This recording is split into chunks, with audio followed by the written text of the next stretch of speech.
nous pouvons bien acclamer le roi des rois.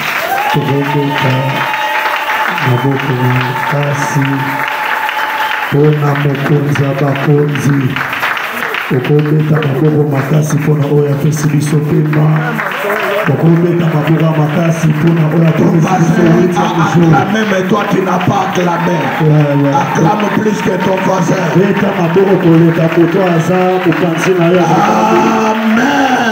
Amen. Amen. Amen. Je voulais aussi parler à Lingala. Est-ce que c'est Ngwezali?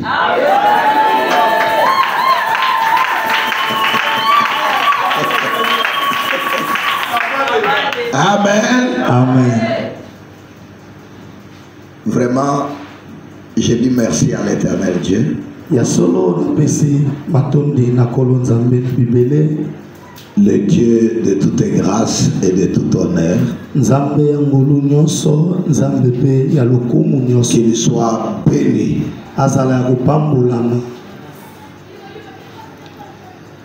Commencer c'est facile.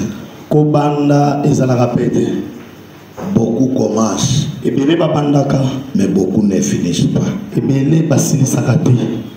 Mais toi, tu es un homme spécial.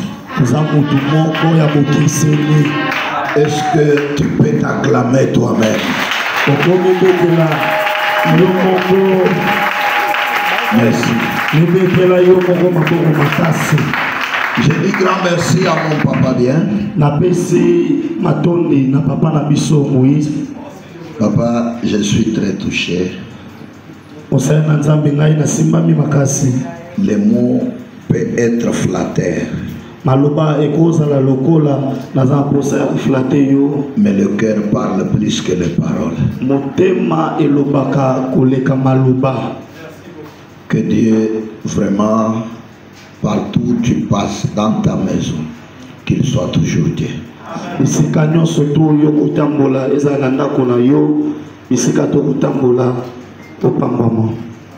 Parce que nous sélectionnons nous ici seulement si tu as les yeux du Saint-Esprit. Sinon les autres allaient demander à d'autres. Après naibisi sikana outil après moyen na pesio exaté au monde. Mais quelqu'un qui a l'esprit voit plus que les autres. Et j'ai compris. Le premier jour de notre contact, l'homme de Dieu m'avait dit quelque chose. Et je l'ai trouvé que vous êtes les hommes et les femmes pleins du Saint-Esprit.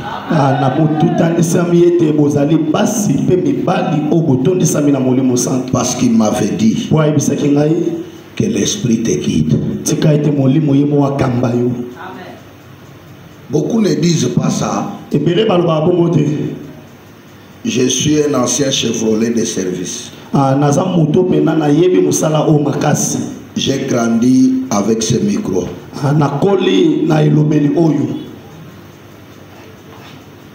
Pour qu'on te dise que l'esprit t'oriente. Maintenant, quand je suis venu chez vous, j'ai compris quelque chose que les autres n'ont pas compris.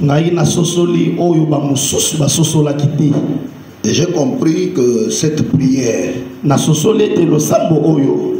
si l'orateur vient avec l'expérience, il va s'effondrer.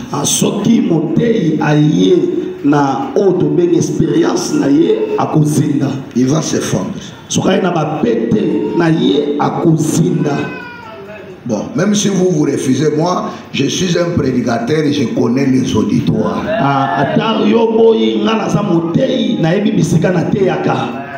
Parce que vous pouvez nous amener trop de pensées humaines et l'esprit t'amène ailleurs. Et tu vas manquer quoi prêcher. C'est pourquoi dans ma prière, j'ai toujours dit à Dieu que toi-même tu parles de parler à ton peuple. C'est ça le secret d'ici chez vous. Tu viens avec les Français, tout ça, mais sans le Saint-Esprit, tu vas te confondre.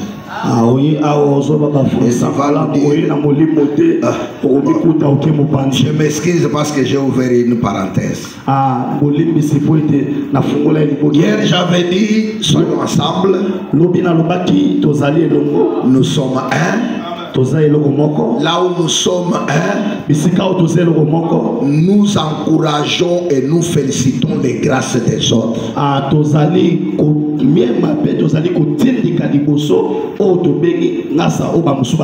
Je voulais qu'on fasse un exercice terre à terre. Est-ce que tu peux féliciter même 3 personnes? Eva. En tout cas, félicitations. Tu es bien sorti. Mon pasteur, félicitations. Obimi Kitoko. Félicitations. Ma fille, félicitations. Félicitez quand même les autres, non?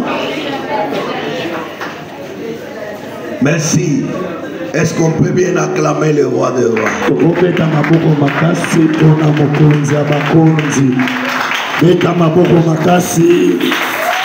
Amen. J'ai dit merci. Non, même si au modèle, même si les gens modèrent, quand la personne le fait bien, il faut l'encourager. Je suis un père. Je félicite. Ou bien vous allez vous fâcher. Ma fille, que Dieu viens, je vais prier pour toi. Que cette grâce soit protégée. Que tout ce qui tourmente d'autres grâces, que cela ne tourmente jamais ta vie. Au nom de Jésus, amen. Amen.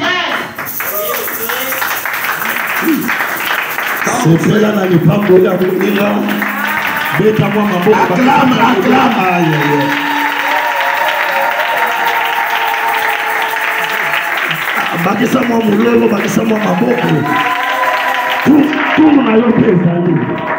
Merci. On dirait qu'ils ont fait la répétition avec mon bien-aimé ici. Vous avez fait la répétition avec elle? Non, non, ils ont fait la répétition. Donc, on dirait l'esprit de A s'est retrouvé dans B.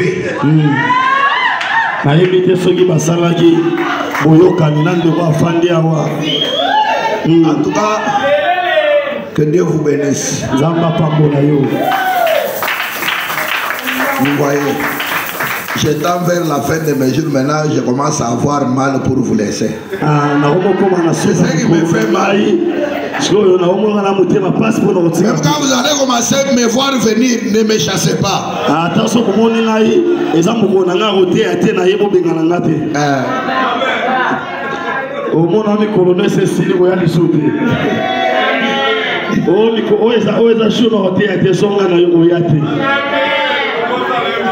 Amen. J'ai dit merci. Tous les jours je venais seul. Les autres pensaient que je suis célibataire. Moi j'ai toujours demandé aux célibataires, vous faites comment pour vivre?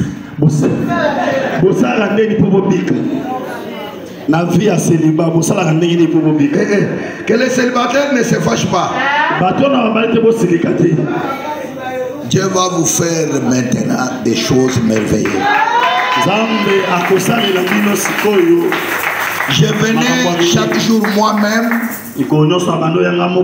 mais aujourd'hui, parce que l'ange qui m'a accompagné aujourd'hui, il va parler avec beaucoup de puissance.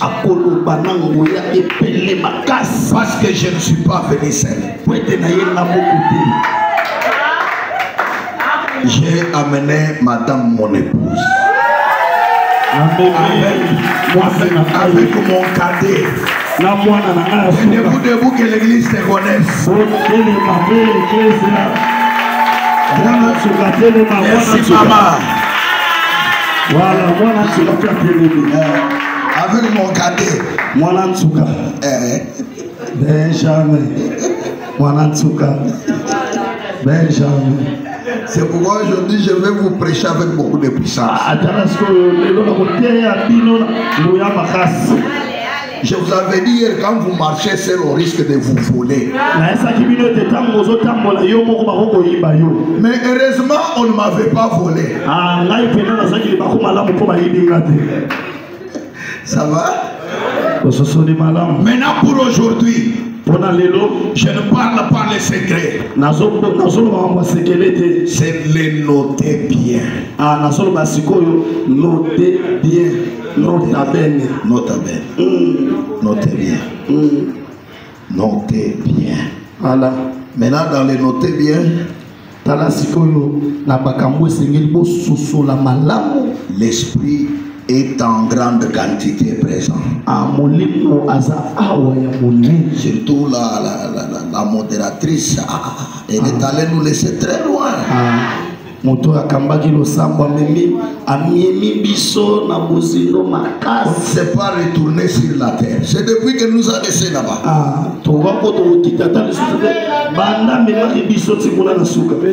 Est-ce que nous pouvons nous tenir debout? Aujourd'hui, nous allons lire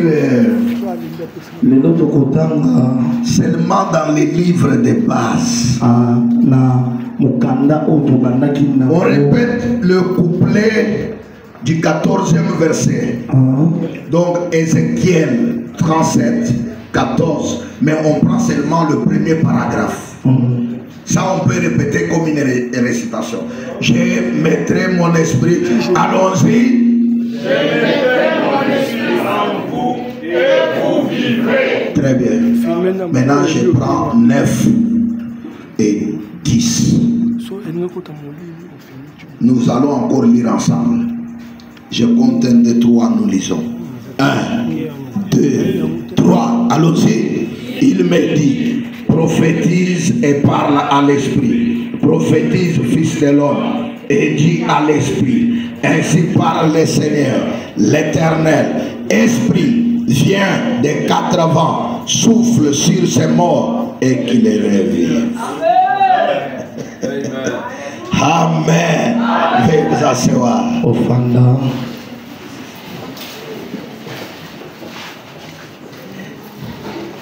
Je prends 2 Rois chapitre 3 verset 17. 2 Rois chapitre 3 verset 17. Car ainsi parle l'Éternel, vous n'apprécierez point de vent et vous ne verrez point de pluie, et cette vallée se remplira d'eau et vous boirez, vous, vos troupeaux et vos bétails. Est-ce qu'on peut acclamer pour la lecture?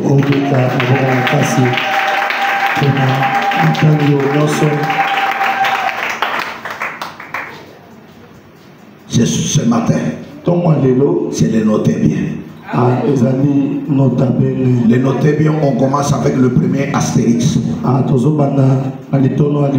Premier astérix. Dans les noter bien.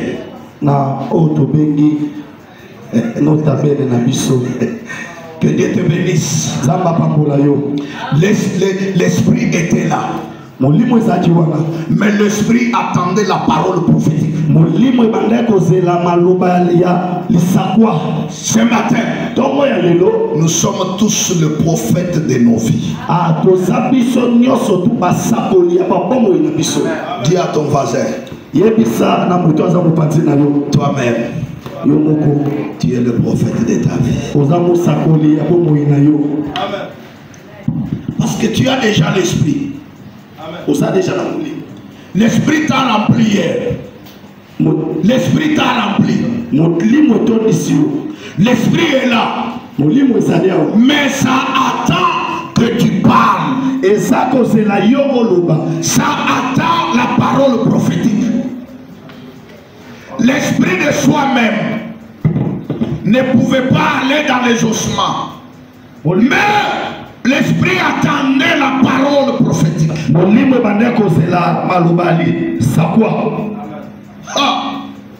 Ce matin, nous allons tous prophétiser. Parce que même Saoul avait prophétisé.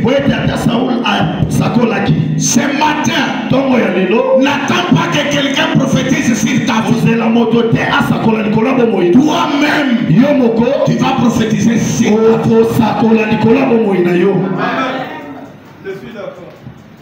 Est-ce que quelqu'un m'entend? C'est dans le premier Astérix. Tu es le prophète toi-même de ta vie. Ézéchiel était au bord du fleuve de Kébar. Mais l'esprit de Dieu le prend. Il l'amène dans les vallées des ossements. Il y avait les ossements. Et ces ossements-là, c'était une grande armée d'Israël. Mais qui attendait son rétablissement. Et pendant qu'ils attendaient, les ossements commençaient à perdre l'espoir. Ce matin, ne perds pas espoir. Ce que tu vas déclarer, ce que tu vas te prophétiser, c'est ce qui va entrer dans ta vie.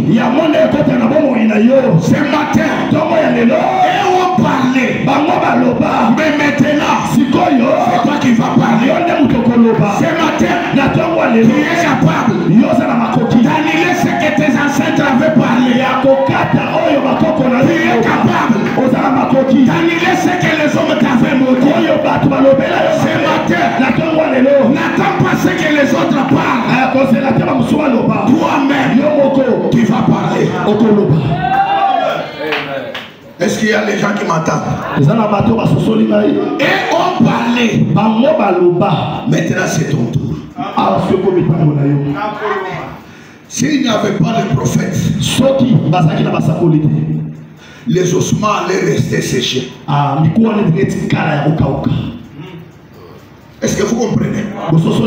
S'il n'y avait pas les prophètes, les ossements là allaient rester séchés. Ce matin, si tu ne te prophétises pas, les bonnes choses n'arriveront jamais dans ta vie.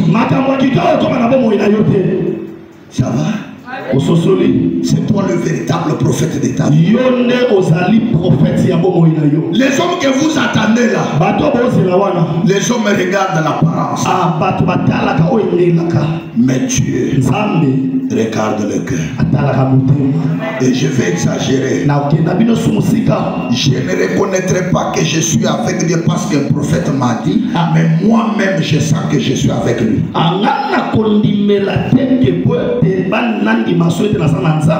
Mon prophète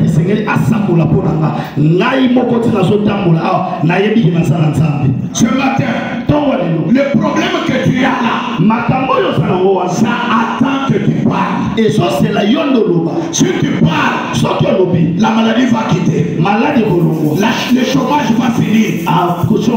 Le célibat va terminer. C'est pourquoi ce matin, tu es le vrai prophète. Demande-lui. Qu'est-ce que tu prophétises? Qu'est-ce que tu prophétises? Je me demande quelqu'un qui se dit que lui est venu accompagner les autres sur la terre. Maintenant, diminue ta voix parce qu'il va se fâcher. Tu lui dis calmement, mais avec une sérieuxité. Si toi tu es venu accompagner les gens, moi je ne suis venu accompagner personne.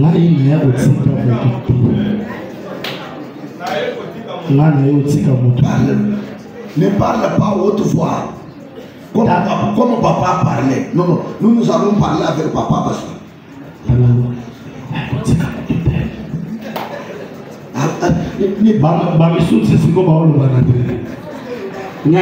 Quand je ne parle pas, ne me regarde pas moi. Même s'il est général, c'est moi qui t'a donné l'ordre. Dis-lui encore avec célosité. Calmement. Si toi tu es venu blesser les autres, moi je suis venu blesser les autres.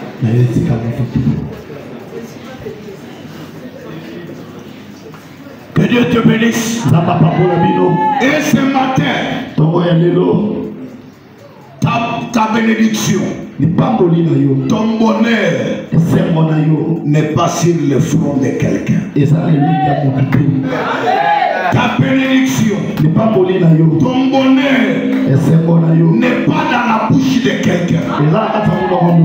Ce que tu parleras, c'est ce qui va être écouté.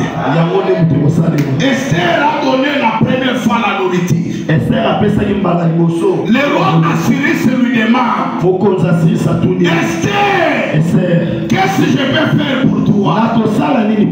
Écoute Esther, mon roi, mon Seigneur, si j'ai trouvé grâce, Esther, tu as déjà trouvé la grâce. Laissez-les allonger les choses. Tu as déjà trouvé la grâce. Le roi t'a tendu son sceptre. Le roi a répondu déjà à ton invitation. Au lieu de dire, si j'ai trouvé encore la grâce, que le roi vienne encore demain. Mais s'il trouvait l'invité de l'États-Unis, est-ce qu'il allait venir? Frère, Fatia en face de toi. Toi tu lui dis, viens encore demain. Dieu qui est plus que Fatia devant toi, tu lui dis, viens encore demain. Si j'ai trouvé grâce, si tu n'avais pas trouvé grâce, est-ce que j'allais répondre à ton invitation? Alléluia. Amen. S'il t'a laissé avec la vie, il n'a pas fait l'erreur. Il savait qu'il allait te laisser cette vie pour que tu commences à impacter sur la terre. Mais quand tu as laissé la vie, tu commences à dire, Seigneur, si tu me prêtes la vie, aujourd'hui, ce n'est pas question de prêter. Ce matin, fais quoi? Le roi devant Esther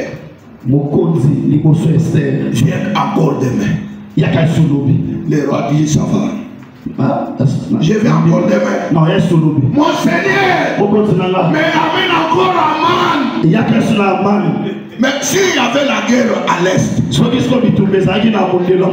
c'est le général d'armée. Nous allons laisser l'ennemi entrer pour contenir avec Aman. C'est ça l'erreur de beaucoup. Dieu te donne la faveur,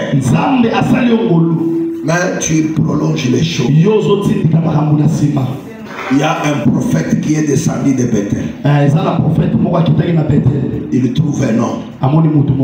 Donne-moi les chiffres. L'homme me dit, il dit, comme tu as refusé de me donner les chiffres, tu vas mourir. Est-ce que vous connaissez ça? Vous ne connaissez pas ça?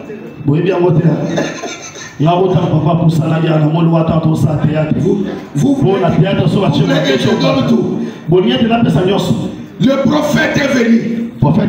Dieu lui a envoyé. Le prophète descendait de Bethel. Il Il dit à un homme, donne-moi les chiffres. L'homme ne lui a pas donné les chiffres. Il trouve le deuxième. Donne-moi les chiffres. L'homme fait. Il lui dit, toi, de la même manière que tu m'as donné les chiffres, c'est comme ça que tu donneras les chiffres à tous tes ennemis. Dans le domaine prophétique. Dans le domaine prophétique, le langage parle, les mouvements parlent, et les gestes parlent. Après, il va auprès du roi. Il dit au roi, ouvre la fenêtre, lance les lances. Il commence à lancer. Il lance un, il lance deux, trois, il s'arrête. Le prophète dit, si tu avais atteint 5, tu es allé exterminer tous tes ennemis. Ce matin, c'est toi, le prophète de ton voyage, le prophète de ton travail, c'est toi, le prophète de ton ministère, le prophète de tes enfants, c'est toi, le prophète de ta famille. Que personne parle sur tes enfants. C'est pourquoi j'ai toujours dit parole contre parole. Tu as parlé, moi aussi je vais parler. Là où tu as parlé, c'est là où je vais aussi parler.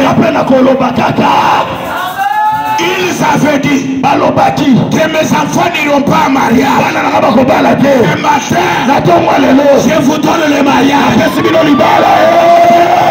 Je libère le mariage. Ils ont déclaré que nous soyons l'équipe des pauvres. Ce matin, je te sors de l'équipe des pauvres. Mais on parlait. Moi aussi je vais parler. C'est le deuxième Astérix. Et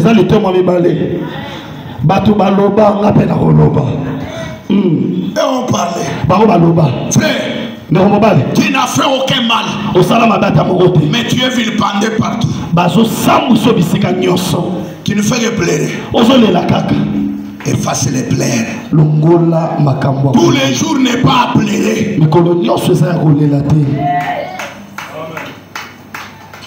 Est-ce que vous m'entendez réellement? L'esprit était là.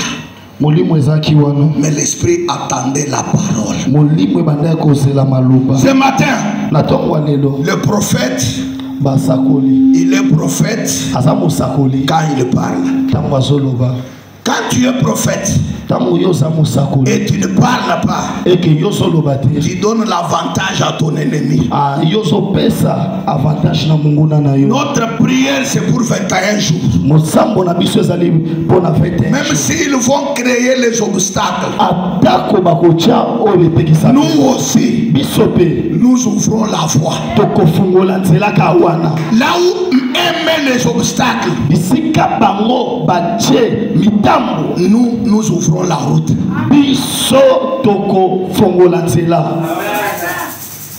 Dieu dit au prophète, prophétise sur l'esprit. Est-ce que vous comprenez bien ce passage-là? Oh, c'est l'esprit qui amène les prophéties.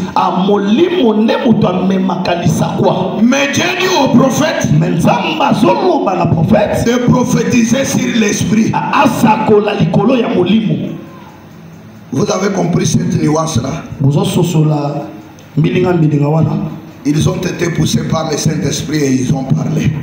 L'esprit est là, mais l'esprit attendait aussi les prophètes. C'est lui qui m'a enseigné, me disait, l'esprit du prophète est soumis au prophète. Si le prophète est malade, l'esprit devient malade. Si le prophète est indisponible, l'esprit aussi est indisponible. Ce matin, nous allons prophétiser sur l'esprit. Tout ce que vous voyez, c'est accompagné par les esprits. Nous allons prophétiser sur l'esprit de célibat. Nous allons prophétiser sur l'esprit de finance. Nous allons prophétiser sur l'esprit de la croissance. Nous allons prophétiser sur l'esprit de la paix. Est-ce que vous comprenez bien? L'esprit attend que tu prophétises. Le prophète prophétise sur l'esprit et dit à l'esprit les 4 vents de l'esprit. Viens, entre dans ces hommes. Vous avez compris là où j'ai parlé des 4 vents du Saint-Esprit? C'est ça, non? J'avais parlé sur les vents de l'Orient. Et j'avais dit les vents de l'Orient. C'est les vents qui brisent les obstacles. C'est le vent qui avait emporté les sauterelles en Égypte. Pour que les sauterelles viennent en Égypte, c'est toujours le vent qui avait amené les sauterelles. C'était le vent de l'Ouest. Dieu a dit à Moïse, parle au vent que ça amène les sauterelles en Égypte.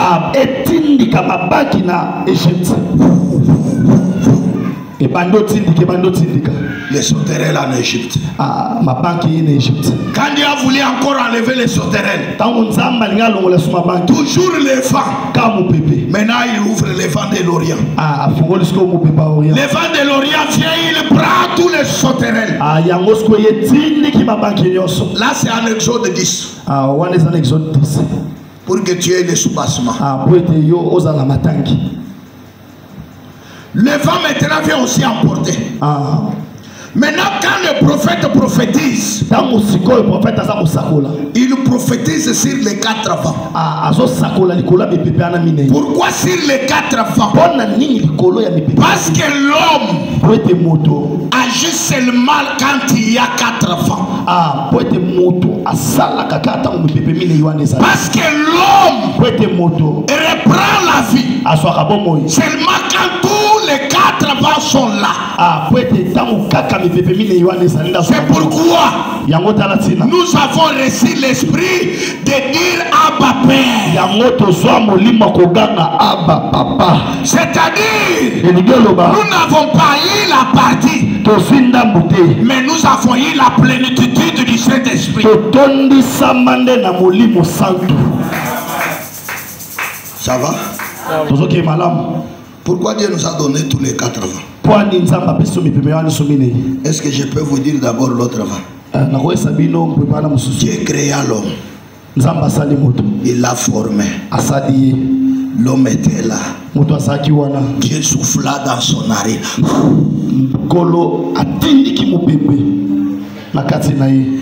Et l'homme a commencé à mouvementer.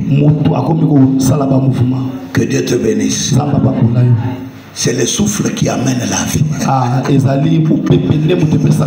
Maman Sandra est prête à écrire.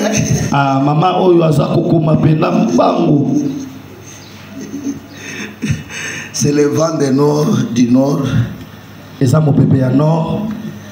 qui vient directement du trône de Dieu. Et le vent du nord ne vient pas pour venir. Le vent du nord vient pour amener la vie.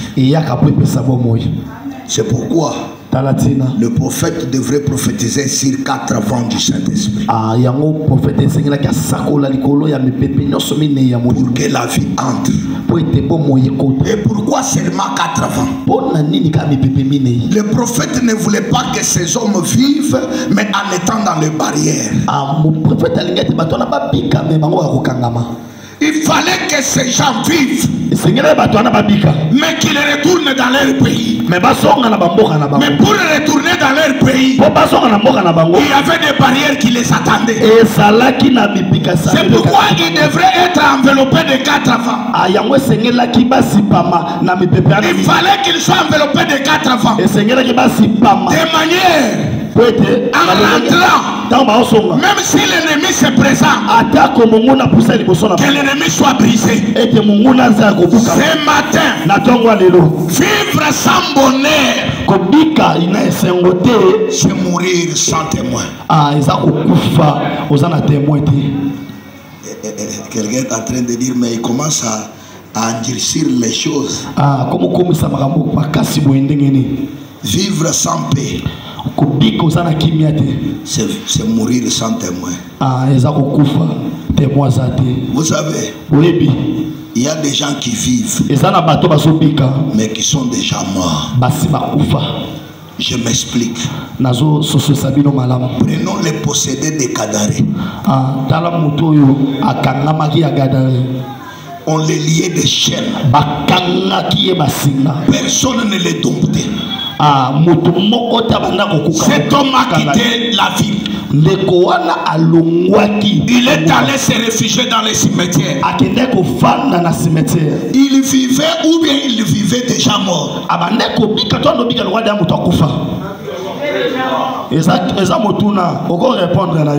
Il vivait ou bien il vivait déjà mort. Parce qu'il quittait la maison. Il allait seulement dans les cimetières. Ce matin, tous ceux qui t'avaient emprisonné, ceux qui t'appartenaient, qui étaient dans les cachots, ce matin, je prophétise sur tous les ce matin, j'ai amené la clé pour ouvrir tous les cachots, afin que tu récupères ce qui t'appartient. Quand tu refuses, la Bible dit, Pierre dormait au milieu de 4 soldats. Ils étaient 4 soldats, mais il fallait 4 enfants. Ils étaient 4. Mais le vent de libération, il y avait aussi 4 enfants. La prison était fermée. La prison avait 4 barrières. Mais celui que je te prêche, quand il envoie son esprit, la barrière tombe, la porte s'ouvre. Ce matin, comme tu es le prophète de Dieu, tous ceux qui bloquaient ta bénédiction, qui bloquaient ta gloire, tous ceux qui avaient enterré ta vie, pour que tu n'apparaisses pas, ce matin, tu apparais,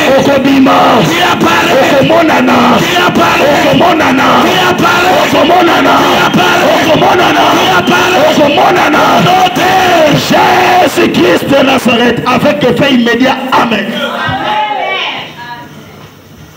Vous savez, il pensait enterrer ta vie. Mais l'heureux, il doit enterrer là où il y avait les eaux d'Élysée. Pourquoi les eaux d'Élysée? Parce que les eaux d'Élysée étaient morts avec les 4 enfants. Les eaux d'Élysée étaient morts avec les 4 enfants. Et quand ils l'ont enterré, ils l'ont jeté. L'homme a tourné,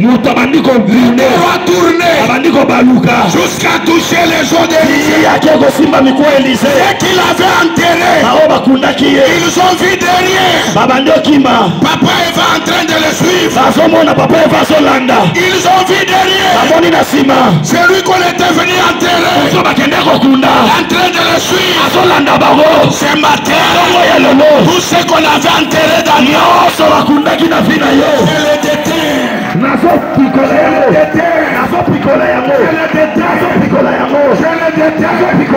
Au nom de Jésus-Christ de Nazareth. Maintenant, regarde ton voisin. Dis-lui, ces gens-là ne me connaissaient pas bien.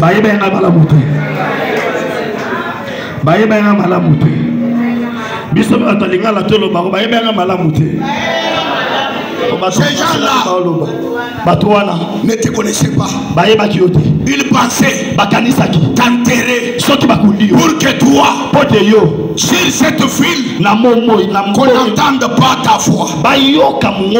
Ce matin, là où on voulait enterrer la nouvelle alliance, là où on voulait enterrer Papa Moïse, là où on voulait enterrer les enfants de nouvelle alliance, ce matin, il nous voit derrière eux. Il nous voit derrière eux. Il nous voit derrière eux. Ce matin, nous sommes incondables. Incouffable. Très bien. Vous comprenez? Nous sommes tous incondables. Incouffable. Incangamable. Les choses qu'on ne peut pas effacer. Tu peux effacer Kéasi. Mais Élisée, tu ne peux pas l'effacer.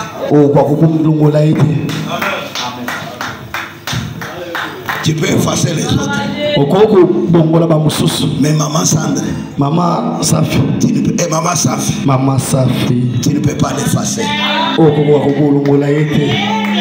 Est-ce que tu peux regarder ton voisin? Dire à ton voisin, tu voulais m'effacer, mais je suis ineffaçable.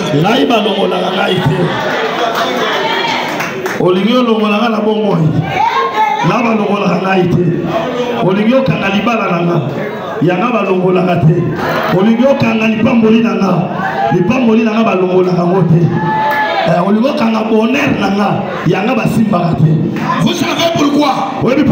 Nous on n'attend pas les prophéties, mais nous prophétisons. C'est ça la différence.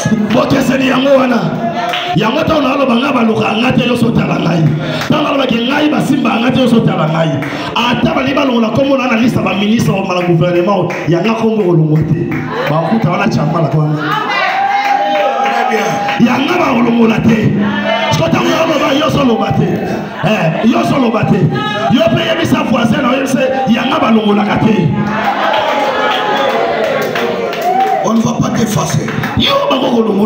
Pourquoi? Tu es prophète. Tu n'attends pas le prophète. Toi-même tu es le prophète. C'est là où il y a la différence. Vous avez compris la différence? Quand on est prophète, c'est parole contre parole. Ils vont parler. Moi aussi je vais. Et vous savez, quand vous êtes prophète, moi je ne pleure pas même si tu me maudis. Même si tu me maudis, je ne pleure pas.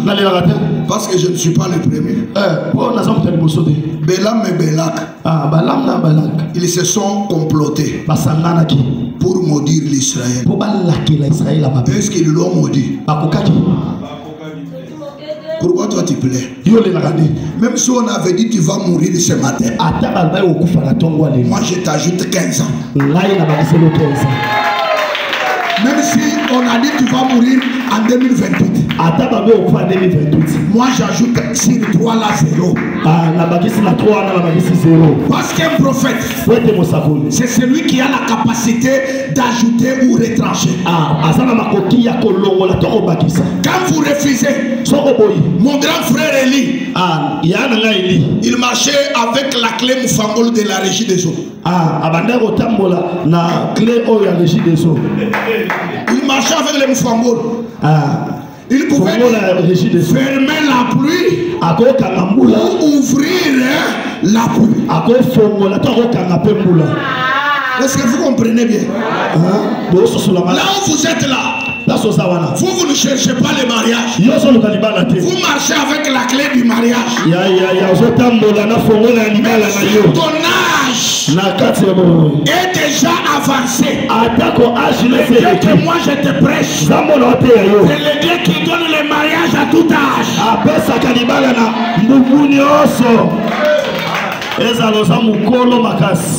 ezala batu balobi nzambo na oteya yo ya pesa kalibala atana mukolo makasi na jeune na mutu nyoso.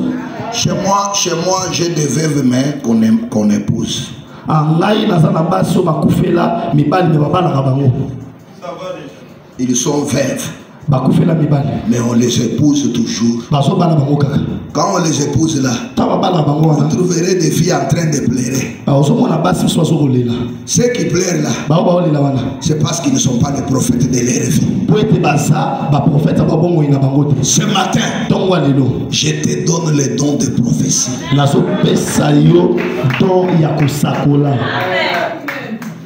Tu peux te prophétiser? Est-ce que tu peux te prophétiser? C'est prophétiser. C'est parler des choses avant que les choses arrivent dans ta vie. Des bonnes choses. Pas quelqu'un qui se prophétise. Moi je suis venu accompagner les gens. Moi ici.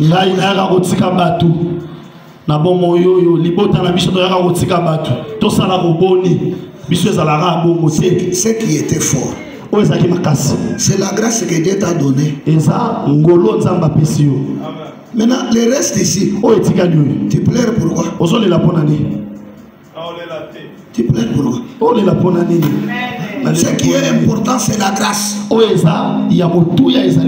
t'a donné la grâce. Dieu t'a donné la faveur. Mais tu pleures pourquoi? Esther, tu pleures pourquoi?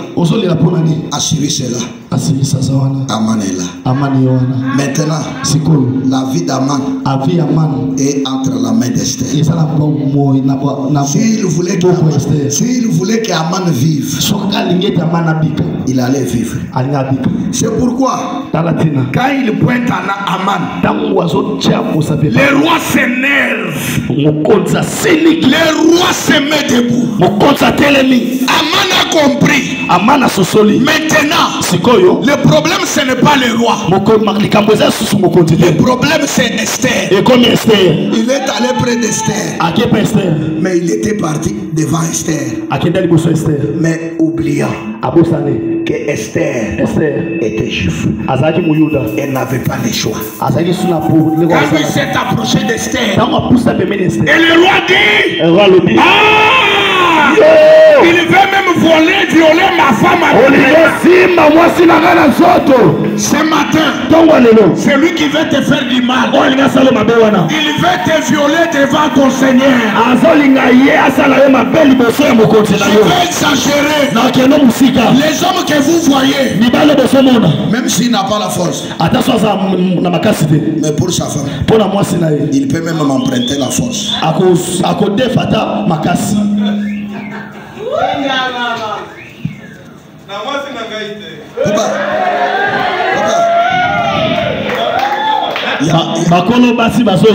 Il y a un garçon qui chantait chez nous.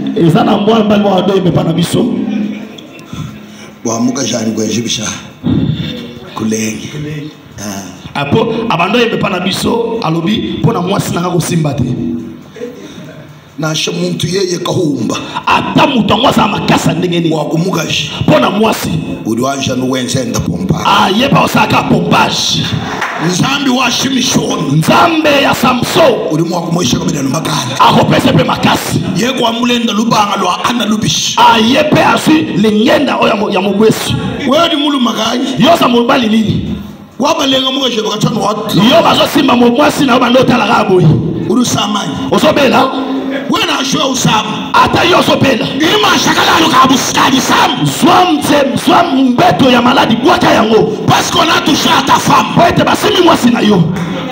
Amen. Avancez mwami. Vija sibia bimba. Frère, ndeko nanga. Criez le prophète de ta vie. Dans ta main là, tu peux laisser ta souffrance te faire souffrir. Ou tu peux rompre le mariage. Ce matin, l'esprit est sur moi. Dieu a mis l'esprit sur moi pour que je me sépare avec le négatif de ma vie. C'est-à-dire, les ossements pouvaient traîner s'il n'y avait pas le prophète. Parce que c'est le prophète qui parle à l'esprit et c'est le prophète qui parle aux ossements. Est-ce que vous comprenez bien? Vous là, vous êtes des prophètes. Vous vous négligez pour rien. À partir de ce matin, nous allons marcher la tête haute. Et même si je n'ai pas l'argent, je vais envoyer les commissionnaires chercher ma parcelle.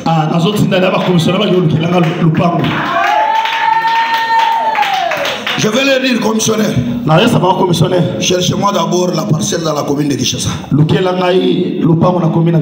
peux trouver à combien? 10 mètres. Tu peux trouver à autant. Quand je parle là, la poche vide. Je vous dis vrai, pour que je paye la parcelle de l'église, je n'avais rien. Ma femme est témoin. Les jours que j'ai dit à l'église, nous allons payer la parcelle, les gens m'ont demandé, papa, vous avez déjà combien? Je n'ai rien, mais j'ai Dieu.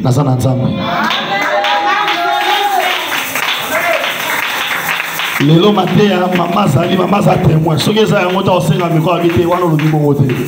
Les gens me disent, tu es fou. Et il me demande, tu veux payer la parcelle de l'église à quel niveau? Je leur ai dit, Dieu va me donner seulement sur la route principale. Je suis allé discuter une parcelle qu'on m'avait mis $20,000, mais aussi longtemps je n'avais pas l'argent.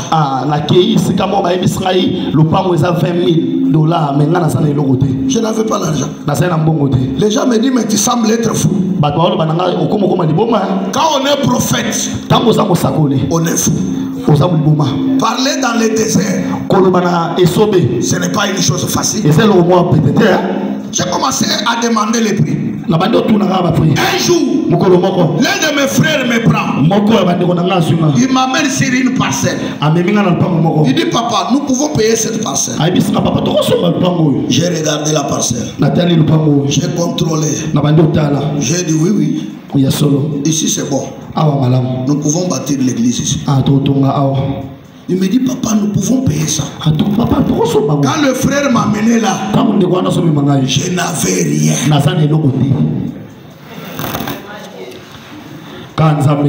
Maintenant, écoute. J'ai dit à l'un de mes anciens de l'église, va demander sur la parcelle là, si on peut nous permettre d'y entrer. On leur paye, nous entrons, nous ne bâtissons pas. Parce que pour bâtir, seulement quand Dieu nous donne la parcelle. Le Dieu du ciel. Il est allé toucher à une dame que je ne pensais pas qu'elle pouvait avoir souci de m'aider. Il m'amène le numéro du propriétaire. Il me dit, si tu les appelles, tu peux entrer là-bas. Quelqu'un comme toi, tu ne peux pas rester comme ça. J'ai donné à l'ancien là. Je lui ai dit, appelle ces numéros. Tu dois aller les voir. On les a vus. Premier contact. Vous voulez entrer là-bas? La parcelle là, c'est pour mon grand frère. D'ailleurs, il veut vendre ça. Il est à Kinshasa. Si vous avez même une partie d'argent, vous donnez, vous allez terminer. Les parties même là. Mais la partie était dans le prophétie. Parce que moi, le prophète, j'étais là. J'avais dit à toute l'église, même si votre foi est petite,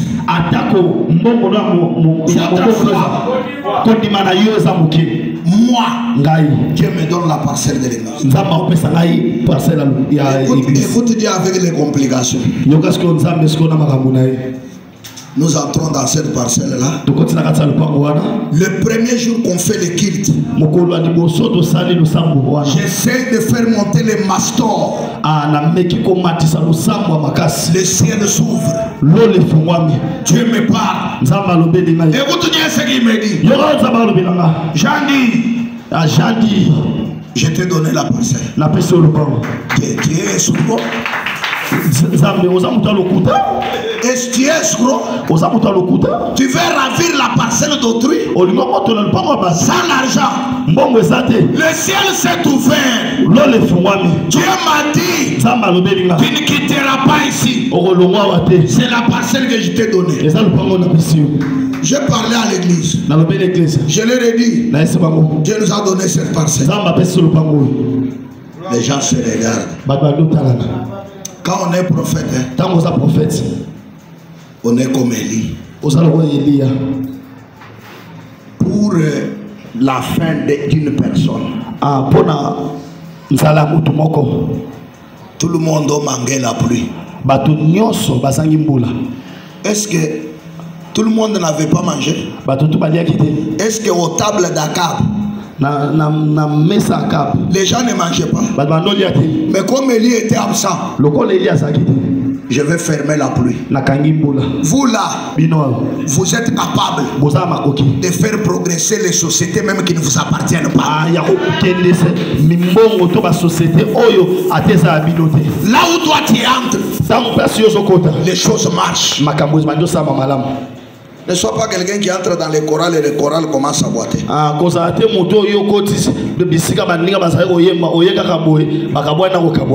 vous refusez, la Bible, Jacob est en train de me dire Amen. Chez Laban,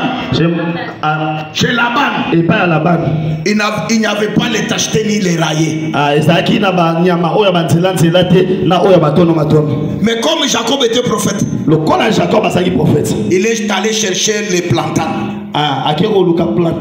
Est-ce que vous pouvez expliquer cette zoologie-là? Les plantains avec les brebis, ça donne les tachetés. Est-ce que vous comprenez ce mélange-là? Ça va, non? Les plantains, ça donnait les raillés. C'est-à-dire quoi? Comme toi tu es là, que Dieu veut te bénir, il est capable d'anéantir le principe fondamental.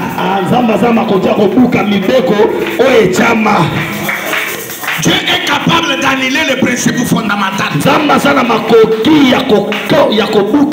ce qui reste, prophétise. Quand Jacob mettait les plantains, il disait, seulement mes plantains ici.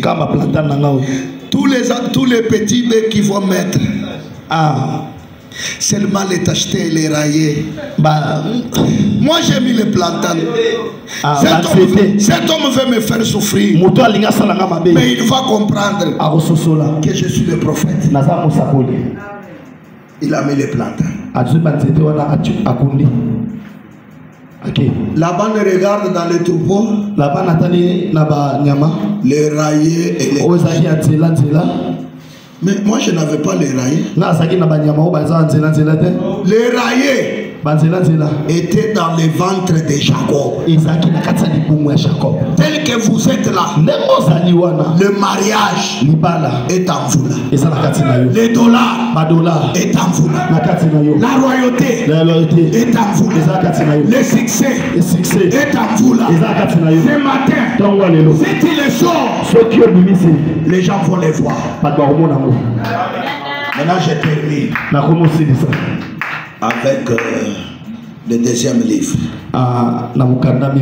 Je peux terminer?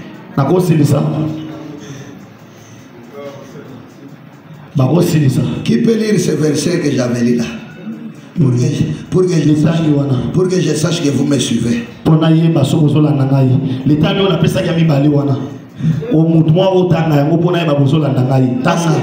Je risque de tout parler moi-même.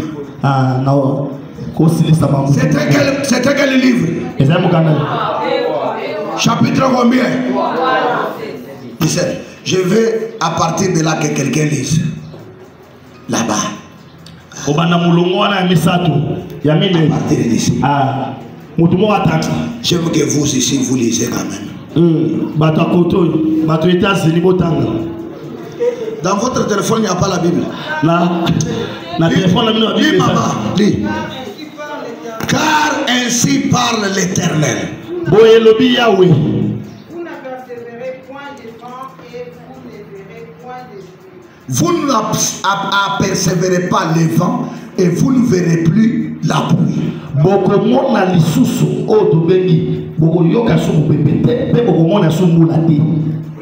cette vallée se remplira d'eau. Ça va. Cette vallée se remplira d'eau. Mais vous ne verrez ni le vent ni la pluie. Troisième astérix.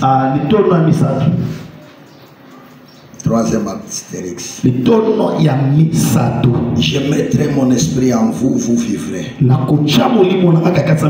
sommes sur les notables. Le troisième astérix. Celui qui a l'esprit de Dieu, il est multisystème. Tel que vous êtes là. Je vous avais dit, j'étais noir. Mais quand les policiers sud-africains me regardaient, j'étais blanc. Est-ce que vous comprenez? Je vous ai parlé de ça. Mon visa était déjà expiré. Et Dieu m'avait donné 3 mois. Maintenant, quand les policiers sud-africains me regardaient, j'étais blanc. Mais devant mes frères, j'étais noir. Est-ce que vous comprenez? Tel que vous êtes là, vous avez plusieurs facettes. Quand ils iront dans la sorcellerie, ils trouveront que c'est toi qui étais le matin dans la sorcellerie et tu es indouable.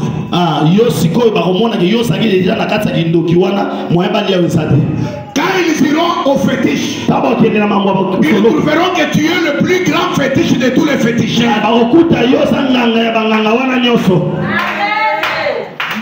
Quand ils iront au parquet, ils trouveront que tu es quelqu'un qu'on ne peut pas condamner.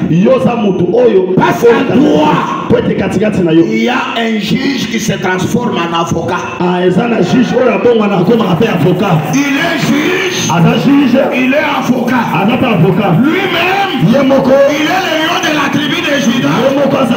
Il est la lion qui ôte le péché. Quand il est venu pour le baptême, les gens voyaient Jésus. Mais quand Jean regarde, Jean dit, voici l'agneau de Dieu qui ôte le péché du monde. Ce matin, vous avez plusieurs natures.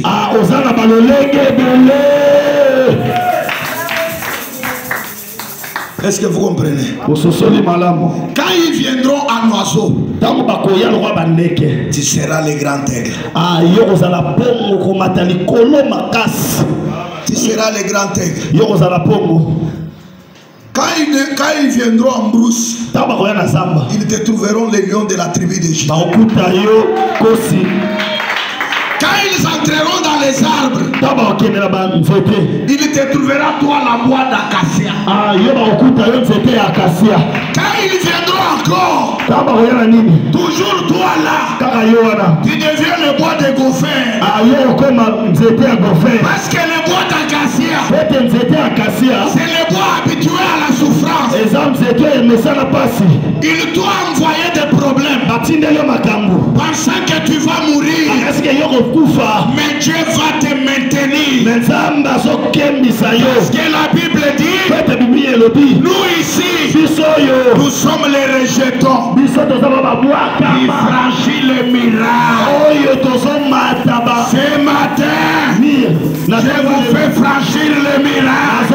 Ce matin, je vous transporte. Je vous amène à l'États-Unis. Ce matin, je vous transporte.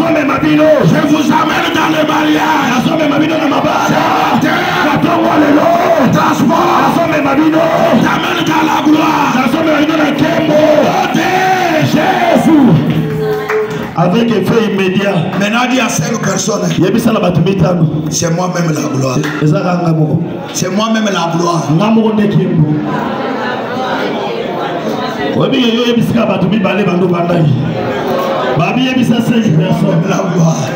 C'est moi. Qui est la gloire, ma fille? C'est toi-même la gloire. C'est moi-même la gloire.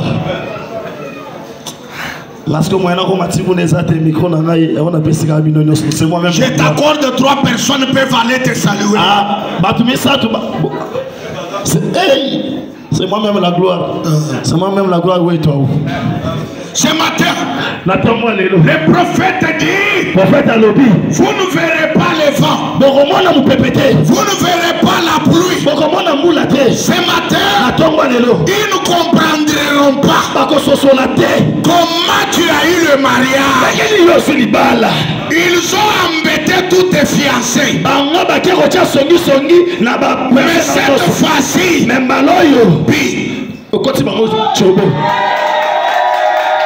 quand ils vont se retourner là, Libala ya chobo. Ils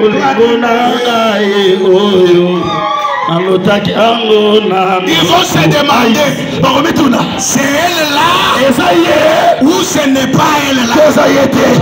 Je vais exagérer. Pour ton mariage à toi, le fiançailles ne sera pas long. Quand ils vont se réveiller, c'est le mariage. Ils vont se demander, on ne l'avait pas vu avec la grossesse, mais elle est devenue la mère double. Comment il a eu des jumeaux? Zambiwani bari bamumvanisika bene bamumva batumbe hona banzambe na boso sosola to boso sola ngai Zambiwani bari bamumvanisika bene bamumva nzambe na ngai bato basoyoka ngato basoyoka te kaba kumana luwela to bakomona mupepete kaba kumana mvula to kamona mbula te kadibu amuru ayote kapona royote bari basangana nga musomba azokutanga na somi deja mokonzi bampetanga musomba azokutanga na famille na kitoko Jésus. Et si la seule zemi va moniter, va moniter na komika papa mapasa. Côté na ça va démarche va so monater. Va monara na États-Unis. Même s'ils vont refuser. Ata ba koboya. Daniel, il n'avait personne en Égypte. Asaki na mutu moko te kuna na Babylone. Il n'avait ni père, asaki na papa te, ni mère, maman te, ni avocat.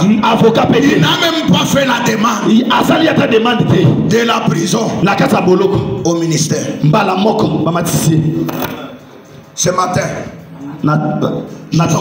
je suis venu avec l'esprit pour prophétiser à une personne. Dieu va t'aider à faire plus de pas. Ce matin, tu vas quitter de la pauvreté à la richesse. oyebeza na bato na basosolité papa no bagiawa na makambo spiritualité na bashaka kotaka kande yozo tambola wana tika bobole longwa yo Ce matin, ils vont se demander, c'est l'église là où ce n'est pas l'église. Ils ne vont pas les comprendre. De 120 à 3000 fidèles. Ils ne vont pas les comprendre. Ce matin, ils ne vont pas les comprendre. De la stérilité à la maternité. Le Dieu que je te prêche, c'est celui qui a donné la maternité à une femme déjà ménopausée. Ce matin, pas que les gens ne pensaient pas arriver là-bas, toi-même, il va te prophétiser.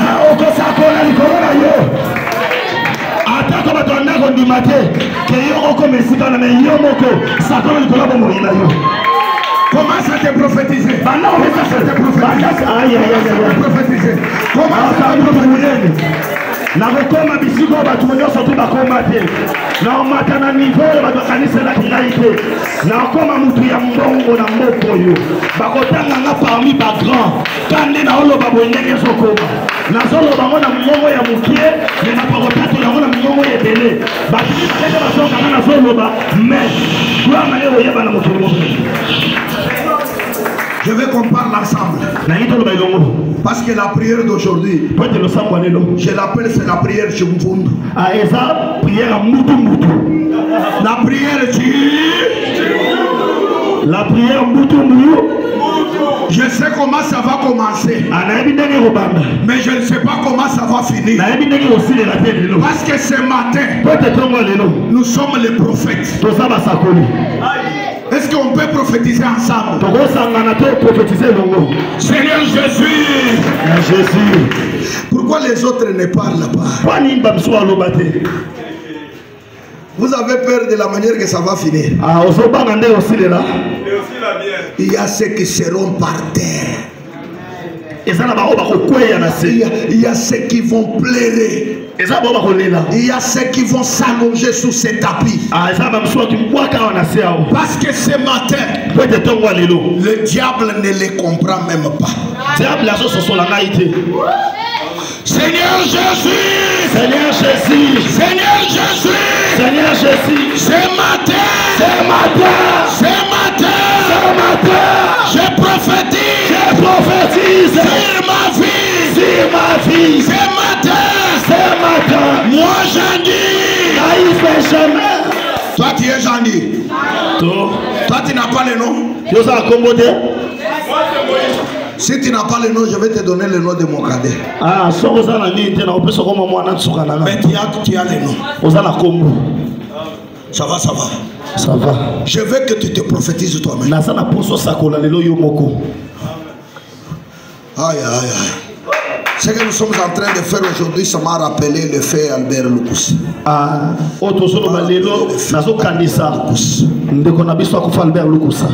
Le vieux Albert, il s'est prophétisé lui-même. Il s'est prophétisé à lui-même. Aujourd'hui, tu es le prophète. Seigneur Jésus, ce matin, moi j'en dis, je me prophétise. Moi, cette année, je vais réussir. Moi, cette année, je serai dans le royaume. Moi, ce matin, je vais payer ma parcelle. Au nom de Jésus. Commence à te prophétiser.